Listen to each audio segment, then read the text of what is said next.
Alright, ladies and gentlemen, today what I have for you is a full deck tech on my deck, Tymna the Weaver and Thrasios Tyrant Hero. So today this is my Bracket 5 or CDH commander deck. I am very close to completing this deck. I need the commanders and 2 other cards to complete this deck. So, let's get right into this. So, if we don't... Everybody knows what Tymna and Thrasios does. Thrasios, for 4 mana, you can scry 1, reveal the top card of your library. If it's a land card, put it on the battlefield tapped. Otherwise, draw a card. I have an infinite mana combo with Thrasios to win the game. I also have Tymna, which has lifelink. It's 2/2 at the beginning of your post-combat main phase. You may pay X life, where X is the number of opponents that were dealt damage this turn. If you do, you draw X cards. She's just in there for card advantage. So the first thing I have in the deck is Teferi Time Raveler. Each opponent can only cast spells as though they are at the time that they cast a sorcery.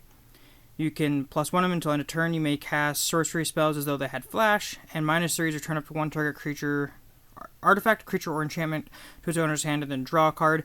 I just have Teferi in here for his static ability, not his plus nor his minus ability. I do not have Displacer Kitten in this deck. That's not what this deck is going to be doing.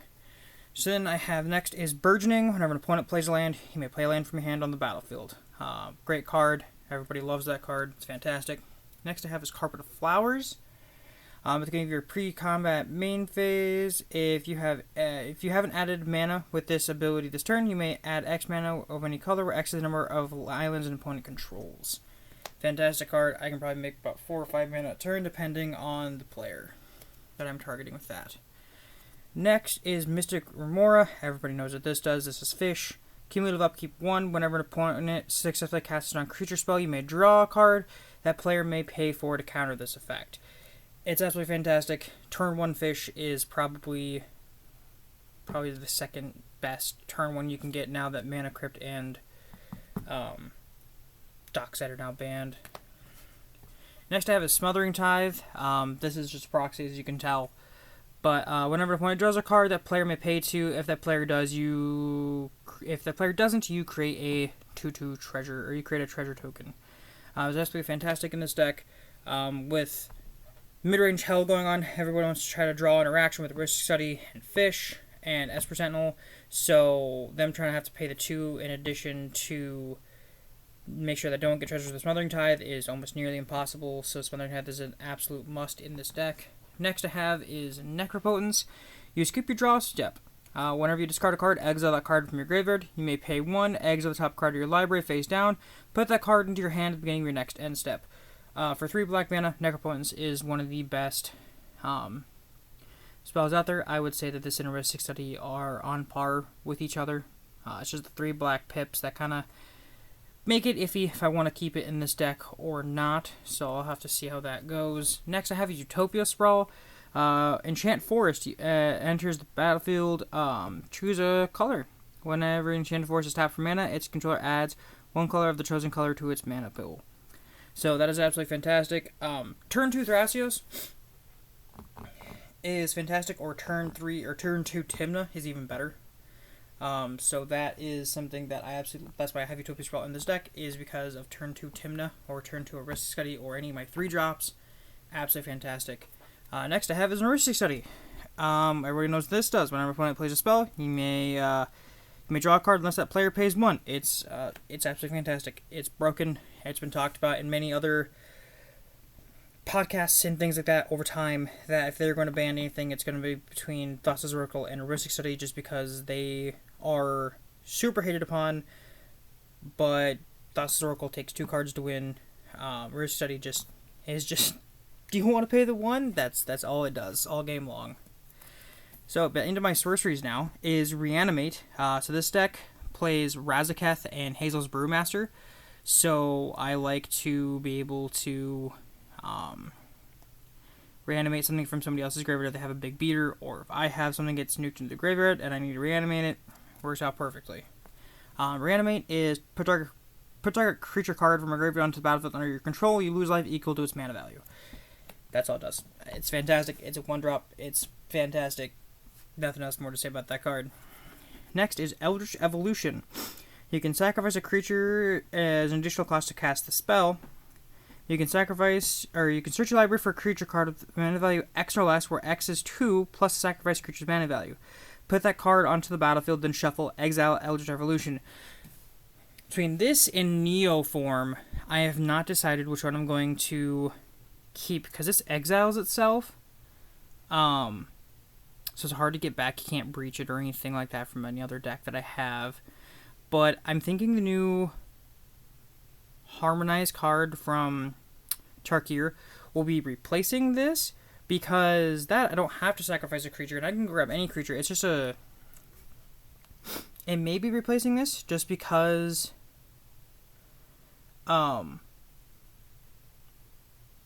it may cost more mana to go grab the creature if I'm going to go grab something.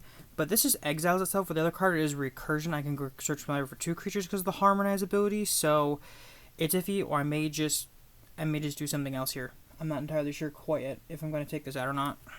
Let me know your thoughts in the comments if I should take out Eldritch Evolution for the new Harmonized green card from Dragonstorm Crater. I cannot think of the name of that card right now. Next I have is Gentaxian Probe. Look at target player's hand, draw a card for 2 life or a blue. That's absolutely fantastic. It's broken. It's one of the best turn 1 cards you can do to make sure that nobody can turbo out turn 1 or turn 2 win. So, next card I have is Serene's Reclamation. Return target permanent card with mana value 3 or less from your graveyard to the battlefield. Then if this card was cast from your graveyard, you can copy the spell and choose new targets. This is absolutely fantastic, especially if you have an Eternal Witness in your graveyard and you want to recur something else, but you only have this. You can recur the Eternal Witness and then recur something else back to your hand with this. This is the one reason I have this card in this deck, or something else gets nuked. I can bring something back like a Rhystic Study and things like that in the late game. Next thing I have is Calling Ritual. Broken card. I can pretty much just go off with this and win. Always counter the Calling Ritual. Always. Just letting everyone know. Always counter this. For Calling Ritual, destroy each non-land permanent with mana value 2 or less. Add a black or green for each permanent destroyed this way. So you can go back and forth, get any combination of either or. So black, like, if there's 4 on permanents on the battlefield, you can do 3 and 1 or 2 and 2. It doesn't really matter. Next thing I have is my Demonic Tutor. You may search your library for a card, put it in your hand, then shuffle. Everybody knows what this does. Best tutor in the game right here. Best tutor ever. Next I have is Diabolic Tutor. Just Demonic Tutor, but you have to sacrifice a creature. That's it. That's what you gotta do. It's Demonic Tutor, but sacrifice a creature. Great for aristocrats. Absolutely, aristocrats love this card. Alright, then we have Mnemonic Betrayal. You can exile all cards from all opponents' graveyards. You may cast those spells this turn, and you may spend mana as though they were of any type to cast those spells at the beginning of the next end step. If any of those cards remain in exile, return them to their owner's graveyard, then exile Mnemonic Betrayal. I don't know how I feel about this card. Please let me know if you think I should take this out of this deck. I have a buttload of mana in this deck to do things with, and this is a great... If I counter something else historical, and I have Demonic in my hand, and I want to do this, this is a great way to steal other people's win cons to get countered throughout the game, but I just don't know how I feel about it, because more times than not, I'm unable to have the mana left over to cast everything I want to cast. Not everybody's going to have a Lion's Eye Diamond and a Lotus Petal and things like that when I need to cast this. So please let me know in the comments what you think I should replace, or what if I should keep this, or if I should replace it, and if I replace it, what I should replace it with. Next thing I have is Soul Ring. I don't think I need to go over Soul Ring. It's a busted card. I think it's been talked about more banning than everything else, but Wizards of the Coast has already stated that, hey, it's never going to get banned because it's Soul Ring. Soul Ring, Soul Ring. It's just good. Next thing is Machine God's Effigy. Yes, if you're wondering if I have this and Devoted Druid in the deck for infinite green mana, you're correct. That's one of my infinite mana sources with Thrasios, just to blop the whole deck on the board and call it a day. So this is absolutely fantastic card. I absolutely love it. If you don't know what it does, you may have Machine God's Effigy enter the battlefield as a copy of any creature on the battlefield except as an artifact, and tap to add a blue. And it's not a creature. So it has all the abilities of a creature, but it's not a creature itself. So Devoted Druid, you can tap it to add a green, you can untap it and put a -1/-1 counter on it. And since it's not a creature, it doesn't matter how many -1/-1 counters get on it, and you just create infinite green mana that way. It's fantastic. Next, I have is Talisman of Progress. You can tap it to add a colorless, or you can tap it to add a white or a blue, but this deals 1 damage to you. Talismans are absolutely fantastic for 2 mana. You get access to either colorless or 2 colors. I mean, it's pretty good for 1 damage on the rate. It's not as good as City of Brass, but it's still pretty good. Fellar Stone. Everybody knows what this does. You can tap 1 mana. You can tap to add 1 color of any mana that an opponent's land could produce. This is fantastic. You just really hope that your opponents are in your colors and they start with one of your colors that you need. So it's one of those rocks that's kind of iffy whether or not you want to have it starting early in the game or not.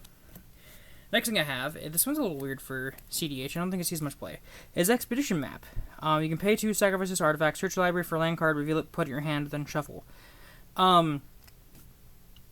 This usually go grab me things like Munamu and things like that are not my normal lands that I'm able to fetch, that are my non-fetchable lands that I like to go grab with this card. This allows me to, in the late game, if I need in the early game, if I need an extra land, or in the late game, if I need a utility land to go do something. Because you put it in your hand, for 2 mana, I'm going to grab a Boseiju and just nuke your freaking Heuristic Study off the board that we've been paying this 1 to, and it's going to stop me from being able to go off. I'm going to do this. This is fantastic. I absolutely love this. I can grab Otawara, I can go grab Anamu, like I said already, Boseiju. It's fantastic. I love it. Next is Basalt Monolith. If you're wondering, yes, I have Basalt and I have Kinnan, so I can just make infinite colorless mana and put it into Thrasios, and another way to just go infinite and win the game that way. So, next I have is Wishclaw Talisman. This artifact enters with 3 wish counters on it. You can pay 1 to tap it, remove wish counter from it, search your library for a card, put it in your hand, then shuffle. An opponent gains control of this artifact, only activate during your turn. So, this is at sorcery speed that you can basically go grab for 3 mana a card. It's not bad. An opponent gains control of it, and you get to choose the opponent that it goes to.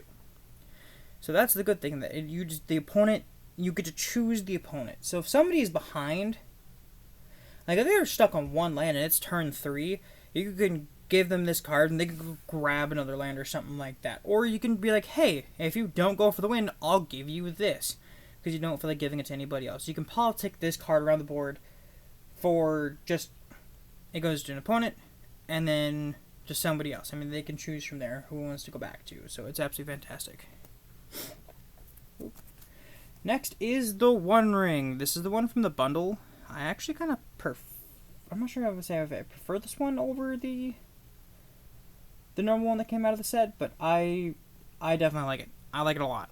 So, we all know what the One Ring does. Indestructible. When the One Ring enters the battlefield, if you cast it, you gain protection from everything until your next turn. At the beginning of your upkeep, you lose a life for each burden counter on the One Ring, and you can tap it to add a burden counter on the One Ring, and then draw a card for each burden counter on the One Ring. It's absolutely fantastic. I love it. Next is Talisman of Resistance. This is the last artifact I have in this deck currently. You can tap to add a black or green Talisman of Resilience, deals 1 damage to you. And it taps for colors otherwise. It's fantastic. If anybody's wondering why I don't have a Lotus Petal, a Chrome Mox, a Mox Diamond, a Mox Amber, any of the Moxes right now, it's strictly because I'm on a budget of what I can get and what I need for this deck. And honestly, I have so many mana dorks and low cost mana rocks that I don't think I really need to put them in here quite yet, but like I said, I'm on more of a budget, so it definitely will be the next things that I look into is a Mox, a Chrome Mox, a Mox Amber, a Mox Opal, things like that, the more fast mana. So, but now that we're off artifacts, now it's time to go to creatures. First creature I have is the Lighted Halfling. This little bugger is fantastic in this deck. You can tap to add a colorless, or you can tap to add 1 color of any mana, spend that mana, though cast a legendary spell, and that spell can't be countered. This is fantastic for if you want to, uncounterable Thrasios, uncounterable Tymna. It's fantastic. Next I have is Devoted Druid. Unfortunately, somehow, I don't actually have a Devoted Druid, so this is just a proxy. It's like a $2 card, but I still haven't got one yet. So, Devoted Druid, everyone knows what this does. You can tap it for a green, and you can put a -1/-1 counter on Devoted Druid, and untap Devoted Druid. This goes infinite with, I swear to the Lord, a ham sandwich. But, it's fantastic in this deck. This is my main win con. Even if you counter it, it's pretty much what I want anyways. So, yeah. Next I have is Bloom Tender. This is an awesome art. This is the special guest art. I can't remember from what set. But it's absolutely fantastic. So this taps for a color. For each color among permanents I control, I can add just 1 mana of that color. So if I have all 4 on the field, it taps for, green, blue, white, black. So it's good. It's an awesome rate for what it is. The next one I have is Archivist of Ogma. Whenever an opponent searches the library, you gain a life and draw a card. Again, mid-range hell and all the fetches and things like that. This is a great turn. This is a great turn 2 thing to do, because a lot of people are still fetching turn 2 and turn 3. I mean, even turn 4, people are still fetching. They don't have a great land base set up quite yet. So this is really good. Again, this is a proxy. I don't have the real thing yet, but I am in the process of getting one of these as well. Next I have is Hazel's Brewmaster. This is Wizards. I think you messed up, bud. I think you messed up when you made this card. Hazel's Brewmaster. It is a 3/4 with Menace. Whenever Hazel's Brewmaster enters or attacks, exile up to 1 target card from a graveyard and create a food token. Foods you control have all activated abilities of all creatures exiled with Hazel's Brewmaster. Razaketh, Devoted Druid, everything, anything that has an activated ability is, like you have to do something to then act to do an ability. It's broken. It's absolutely broken. Next we have is Birds of Paradise.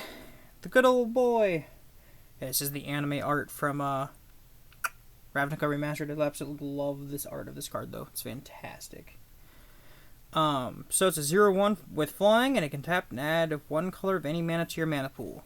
I absolutely enjoy that card. It is by far, I think, the best mana dork for the rate that it is. So, yeah, it's fantastic. Next we have is Valley Flood Color. Flash. You may cast non-creature spells as though they had flash. Whenever you cast a non-creature spell, birds, frogs, otters, and rats you control get +1/+1 until end turn, and you get to untap them. So this plus Banishing Knack. I don't have Banishing Knack in this deck yet, but I'm thinking about adding it. It's absolutely fantastic. So then you can just... It's fantastic. I absolutely love Valley Flood Color. It allows me to win over top of somebody else's line. It's awesome. It's absolutely awesome. Next I have is Kinnan, Bonder Prodigy. It's a 2/2. Whenever you tap a non-land permanent for mana, you can add 1 mana of any type that permanent produced. And then for 7, 5 a green and a blue. Look at the top 5 cards of your library. You may put a non-human creature card among them onto the battlefield. Put the rest on the bottom of your library in a random order. I was thinking about building this first, but everybody kind of already knows what Kinnan does, so basically get rid of Kinnan, get rid of the deck kind of situation, where this deck doesn't rely on Kinnan. It has, 3 different ways of winning the game. It has 3 lines that it wants to do, so Kinnan just kind of aids it along, so it's a fantastic card yet, nonetheless. Next we have is Thassa's Oracle. Don't go hating in the comments, okay? Thassa's Oracle is by far the best 2-card combo to win the game thus far. I would say, if you're new or you don't know what Thassa's Oracle does, for 2 blue, it's a 1/3. Whenever Thassa's Oracle enters the battlefield, look at the top X cards of your library, where X is your devotion to blue. Devotion to blue is the blue pip mana cost, and the card appears. So if she just ETB'd, it'd be 2, but if you have other things with blue mana value in their cost, you can add that to your devotion. And then after your devotion to blue, you put one of them on the top of your library, and the rest of them in your library in a random order. If X is greater or equal to the number of cards in your library, you win the game. Yeah, it's absolutely broken. It's absolutely fantastic. I love this card. I remember when Theros Beyond Death came out, I actually opened this in my draft, and this is how I won. This is how I made it into the top 8 for the tournament that time around. Was because of this. I won my first game. The Theros Beyond Death was when I was like just playing 60 card, and she was like my main thing to draft. If I ever found her in a draft, that's what I would draft. It was fantastic. Next I have is Razaketh, the Foul-Blooded. It's an 8/8 flying trample for 8. You can pay 2 life, sacrifice a creature, search your library for a card, put it into your hand, and then shuffle. It's a demonic tutor on a stick. Instead of paying 2 mana, you pay 2 life. It's broken. If you can get this into your graveyard, and then Hazel Brewmaster it, everything you own now just becomes a demonic tutor for 2 life. It's busted, it's broken, it's wonderful, it's the best thing that I absolutely have right now that we have. It's fantastic. Next I have is Pollywog Prodigy. It has Evolve. Whenever a creature enters the battlefield you control, if it has greater power or toughness than this creature, put a 1/1 counter on this creature. And then whenever an opponent casts a non-creature spell with mana value less than Pollywog's Prodigy power, draw a card. In this deck, if he can get up to power, 3, I'm good to go. I mean, I don't know who's casting things that are 4, 5, 6, 7, 8 in CDH, but he's fantastic. If you can get him down turn 1, any rock anybody else plays. If you're seat 1, turn 1, Pollywog Prodigy, any rock that is 0 that people are going to be playing, Chrome Mox, Mox Amber, crap like that, he's just going to draw you a card. He's going to be really good. Between him and turn 1 or Ristic Study, I would say Ristic Study is still better, but he's really good turn 1 or turn 2. Even late game, he still does some work. So, next is Opposition Agent. Don't hate me, okay? Oppo is... She gets a lot of hate. But I absolutely love Opposition Agent. It has Flash for a 3/2. Your opponents, you control your opponents while they're searching their libraries. While an opponent is searching their library, they exile each card they find. You may play those cards as though they remained exiled, and you may spend mana though they were of any color to cast them.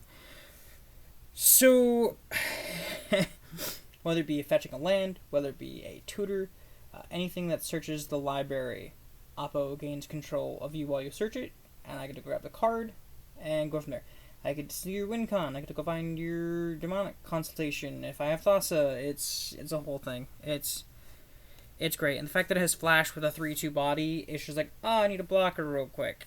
Okay, there you go. It's still really good. Next I have is Lotho, Corrupt Sheriff.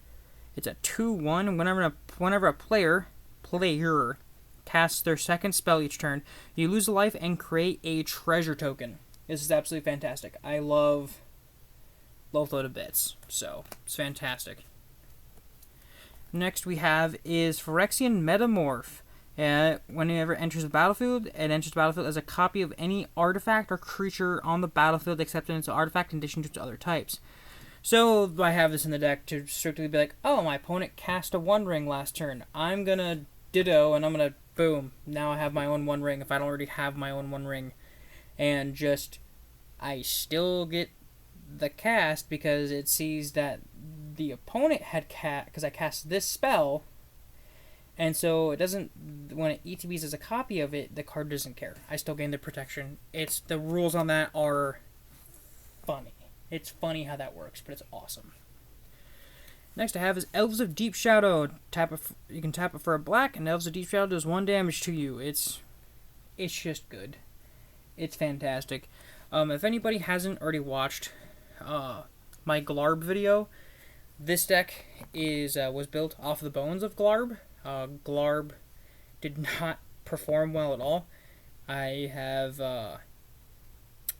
I gave it about 2 months of working with it, and it was getting absolutely destroyed. Everybody knew the lines that you would go for, things like that. It just was not capable of withstanding the torment that it was getting, and it couldn't come back from if its line was stopped.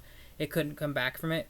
Where Tymna Thrasios really can. This deck flourishes in mid-range hell, if that's what we want to call what we're in right now.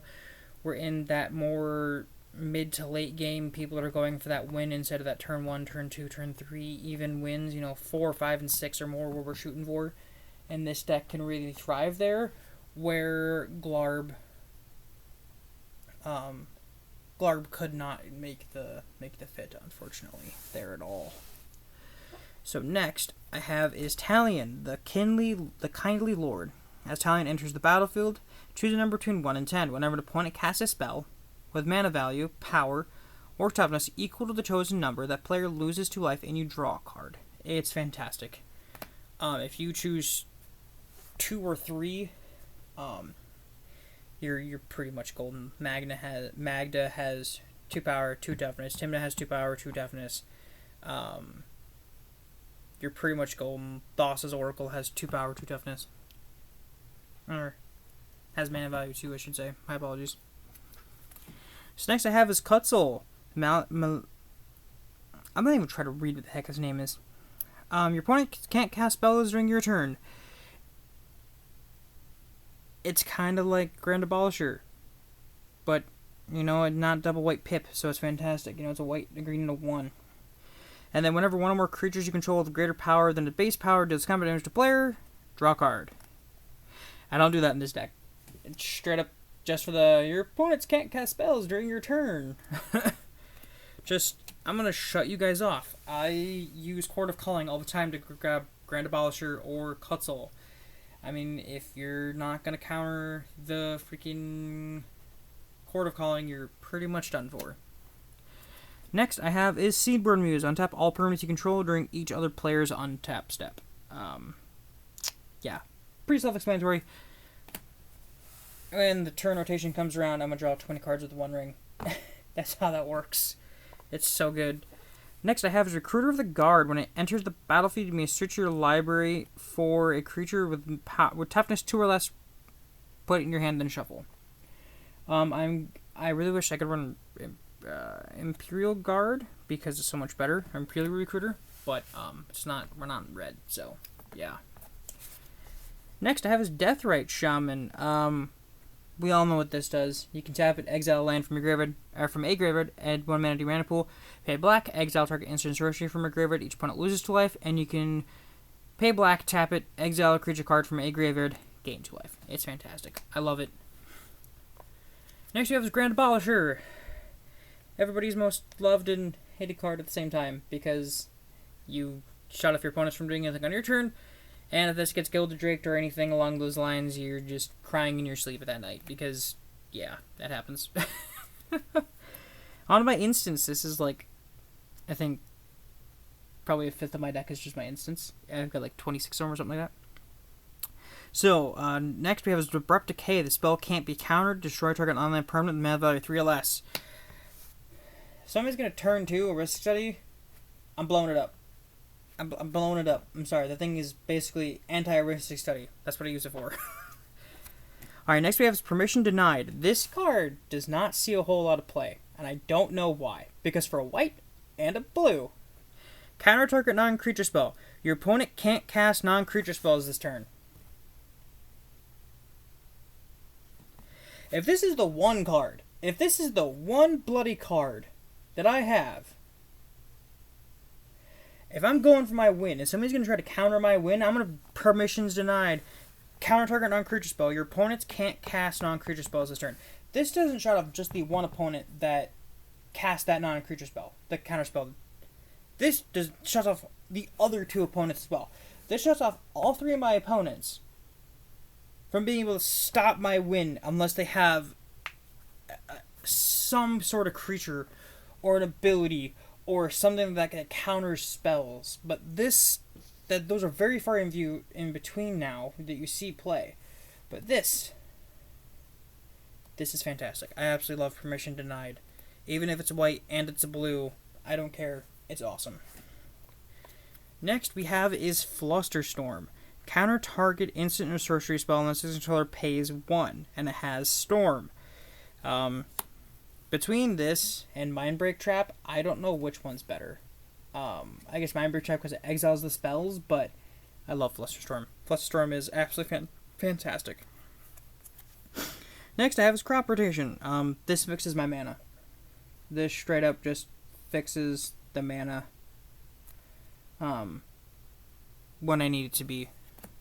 If I need to grab Emergence Zone, if I need to grab a Gaia's Cradle, I don't have Gaia's Cradle in this deck. Just saying, I didn't spend that much money on this deck.